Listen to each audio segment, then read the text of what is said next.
तो student exercise start करते हैं 6.1 लाइंस ऑफ एंगल्स में। पहला सम देखो, यहां पे मैंने ड्रॉ किया है A B is one line, C D is another line, intersect at O. O E एक रे है जो एंगल्स बनाता है। B O D 40 degree is given और वन एओसी और बीओई 70, इन दोनों का सम 70 है। इस तरह से कुछ डेटा दिया है और हमें पूछा है कि फाइंड बीओई, यानी बीओई फाइंड करना है। Find this angle. Reflex CEO, COE, ये जो एंगल है उसका रिफ्लेक्स यानी नीचे का पूरा फाइंड करो। ये इसका मतलब ये हो कि हमें सारे एंगल फाइंड करने पड़ेंगे नीचे की ओर। 1 2 ये गिवन है और ये 4 एंगल फाइंड करने हैं। सबसे पहले देखो, 3-4 प्रॉपर्टी तुम्हें याद रखनी है। सबसे पहली है वर्टिकली ऑपोजिट एंगल। दिख रहे तुम्हें वर्टिकली ऑपोजिट एंगल जो क्रॉस बनाते हो? तो क्रॉस बनाते ये एक और ये दोनों क्रॉस है। एक 40 गिवन है तो ये कितना हो जाएगा स्टूडेंट? 40 डिग्री। तो यहां पे लिखते हैं एंगल सीओए यानी सीओए और बीओडी, दोनों इक्वल होंगे। कितने? 40। क्यों? वर्टिकली ऑपोजिट है और तुम्हें पता है कि vertically opposite angles are equal, तो ये दोनों इक्वल हो गए। एक तो मिल गया हमें 40। ये जो बीओई है, बीओई ऊपर का एंगल, वो इसके साथ सम बनाता है 70। इन दोनों का सम 70 है। अभी एक 40 है तो दूसरा कितना होगा? ऑब्वियसली 30 होगा ना, दोनों का सम 70 है। तो इसको भी लिख देते कि एओई या एओसी एंड बीओई 70 है, तो तुम्हें बीओई कितना मिलेगा? बीओई ये तो है 40, एओसी सीओए ये रहा, ये 40 है, तो 70 माइनस 40 ये हो गया 30। तो दूसरा भी मिल गया बीओई। ये तुम्हारा फर्स्ट आंसर है, बीओई 30 डिग्री। ओके, आगे बढ़ते हैं। मुझे ये भी चाहिए क्योंकि मुझे ये सारे एंगल नीचे के चाहिए। इसको कैसे फाइंड करेंगे स्टूडेंट? तो नीचे देखो, ये सबको भूल जाओ, तो ये दोनों लीनियर पेयर है और लीनियर पेयर का सम 180 होता है। तो we can write like this, AOD plus BOD. AOD यानी ए एंगल और बीओडी यानी ये दोनों का सम 180 है। क्यों? Linear pair. देयरफॉर अभी एओडी और बीओडी, बीओडी तो मेरे पास है ऑलरेडी 40 और ये एओडी लिख दो, तो ये हो गया 180, यानी एओडी भी मिल जाएगा मुझे 180 माइनस 40, दैट इज 140। तो एओडी आई है 140, सारे एंगल मिल गए मुझे। अब मुझे क्या करना है? रिफ्लेक्स सीओई, सीओई उसका रिफ्लेक्स यानी नीचे का, तो रिफ्लेक्स सीओई लिखेंगे। रिफ्लेक्स एंगल सीओई, इन सबका सम आएगा 40 प्लस 140 प्लस 40 प्लस 30, कितना होगा? 25 250, टोटल हो गया 250। तो इस तरह से हम इसको फाइंड कर सकते हैं। Right, it is 250।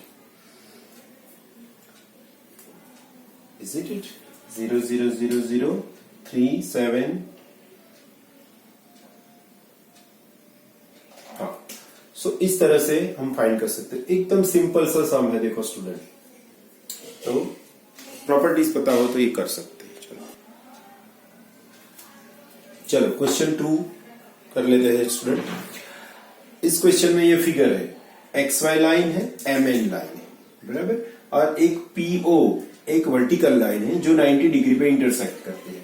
So it is given that POY equal to 90, यानी ये एंगल 90 डिग्री है। ओके, एंड A:B 2:3, ये A एंगल, A मेजरमेंट है, इसका B है, और इन दोनों का मेजरमेंट रेशियो फॉर्म में दिया है 2:3, और हमें फाइंड करना है ये C। तो C फाइंड करना है, यहाँ पे O है। ओके, तो सी कैसे फाइंड करेंगे? देखो स्टूडेंट, ये जो सी है इसमें हम दो तीन प्रॉपर्टी जो हम जानते हैं कि जैसे लीनियर पेयर हो गई, ठीक है, उसी का कहीं यूज करेंगे। तो इसके साथ लीनियर पेयर है, इसके साथ भी लीनियर पेयर है। ओके, वर्टिकली ऑपोजिट देखो तो ये उसका वर्टिकली डबल है, ये इसका और इसका सम इसका वर्टिकली ऑपोजिट है, वो भी कर सकते हो। अगर हमारे पास बी की वैल्यू मिल जाए तो इन दोनों का सम करोगे 180 हो जाएगा, because this is linear pair, right. ये दोनों लीनियर पेयर है, स्ट्रेट लाइन पे दो एंगल बन रहे हैं। तो अगर मुझे बी मिल जाए तो सी मिल जाएगा। अब बी मुझे फाइंड करना है। बी फाइंड करने के लिए मुझे ए के पास जाना पड़ेगा, क्योंकि ये 90 है। उसका मतलब क्या हुआ कि ये बाकी का जो बचा दोनों का सम वो भी 90 हो गया, यानी A plus B 90। First thing here, सबसे पहले क्या है, A plus B equal to 90। ये मुझे पहला डेटा इसमें से मिल रहा है कि इन दोनों का सम 90, क्योंकि ये 90 तो ये 90 हो गया। ओके, अब a is to b 2 is to 3 है, तो ऐसे लिख सकते कि a is to b 2 is to 3। अब इन दोनों का सम करो, 2 plus 3 हो गया 5, 2 plus 3 इक्वल टू 5। इन दोनों का सम करो, यानी a का जो हिस्सा है वो 2/5 है और b का हिस्सा है वो 3/5 है।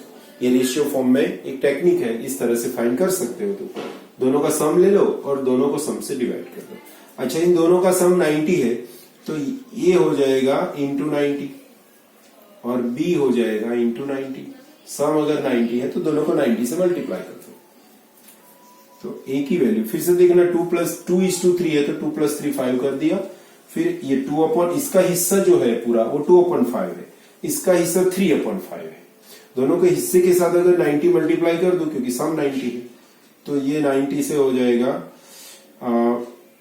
कितना होगा 16, और ये भी 9 18, और ये भी 18। तो ये हो गया 36 और b हो जाएगा 54। तो मुझे a और b दोनों मिल गए। अब ये हो गया 54। मुझे b की जरूरत है क्योंकि मुझे b और c का काम करना है। अभी मैं और लिख सकता हूं कि b plus c equal to 180। क्यों 180 है भाई? इन दोनों का सम। तो यहां पे लिख सकते हैं कि लीनियर पेयर, ये दोनों लीनियर पेयर है। लीनियर पेयर का सम हमेशा 180 ही होता है, तो b प्लस c 180 हो गया। b की वैल्यू 54 है, तो ये b की 54 लिख देते हम, ये 180 हो जाएगा। देयरफॉर c मिल गया हमें 180 माइनस 54, 180 में से 54 जाएगा तो कितना रहेगा 126, तो 126 आ गया, करेक्ट। अब 126 ये रहा 126। मुझे कौन सा चाहिए? Find c, c is 130, therefore my answer क्या होगा? c equal to 126। ये मेरा आंसर आ गया। चलो, तो इस तरह से इसको सॉल्व किया जाए। तो बहुत सिंपल सा सम है स्टूडेंट। देखो कि मुझे करना क्या है कि मुझे फिगर देख के कुछ डेटा उसमें से निकालना है। हिडन डेटा है जो क्लियर नहीं दिया, लेकिन तुम पता कर सकते हो कि ये 90 क्यों दिया है भाई। इसका मतलब ये हो कि ये साइड भी 90 है, a प्लस बी 90, तो a प्लस बी 90। फिर रेशियो फॉर्म है, तो रेशियो फॉर्म को दो तरीके से लिख सकते हो।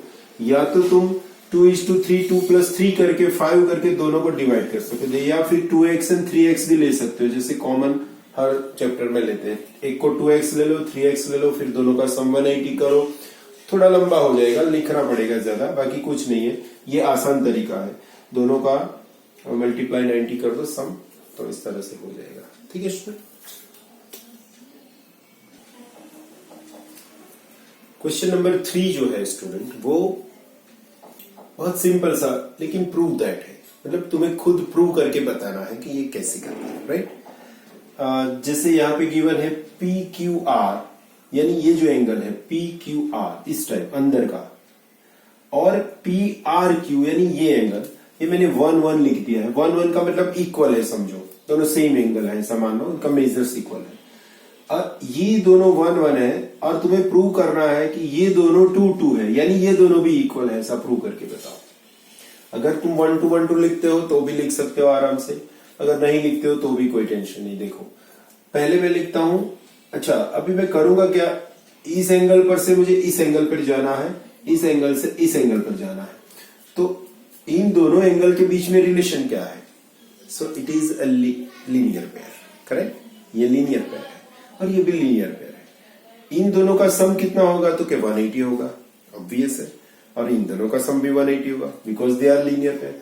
तो यहां पे मैं अगर नाम लिख के लिखूं तो भी देखो PQR यानी ये, और ये 2 नंबर का जो है उसका नाम देते PQS प्लस PQS। इन दोनों का सम होगा 180। क्यों भाई? यहां पे ब्रैकेट करके लिख दो लीनियर पेयर या एंगल्स ऑफ, कैसे लिखते हैं? एंगल्स ऑफ लीनियर पेयर, एक पेयर हो गई। ओके, तो ये 1 और 2 की बात खत्म। सेम ये भी है, इसको क्या लिखोगे? ये जो है PRQ यानी PRQ प्लस ये है PRT यानी PRT। इन दोनों का सम भी होगा 180, तो ये भी 180 होगा। Same thing, they are the angles of linear pair, तो लीनियर पेयर के एंगल्स हो गए। अब देखो दोनों का राइट साइड इक्वल है तो लेफ्ट साइड इक्वल ही होगा ना, obviously when we compare them. तो दोनों का 180 है, इसका मतलब इसका सम और इसका सम सेम हो गया। सो हम दोनों को कंपेयर कर लेते हैं कि देखो PQR plus PQS, PRQ plus PRT। इसको और इसको कंपेयर किया, ये दोनों इक्वल है इसलिए इन दोनों को भी इक्वल बता दिया। अब मुझे चाहिए क्या? PQS चाहिए, PQS ये रहा, और PRT चाहिए तो PRT ये रहा। इन दोनों को मुझे निकालना है, इन दोनों को इक्वल बनाना है। क्या मैं इन दोनों को निकाल सकता हूं PQR एंड PRQ को? Yes, because they are equal. अगर दोनों इक्वल है और इक्वल के आमने सामने तो दोनों कट हो जाएंगे। Therefore PQS equal to PRT। Bracket में क्या लिखेंगे? Because PQR equal to PRQ। दोनों को मैंने 0 कर दिया, बराबर है? तो ये दोनों कट हो जाएंगे। तो इस तरीके से इसको देखो 2-3 स्टेप में खत्म हो गया है। Correct student? ठीक है।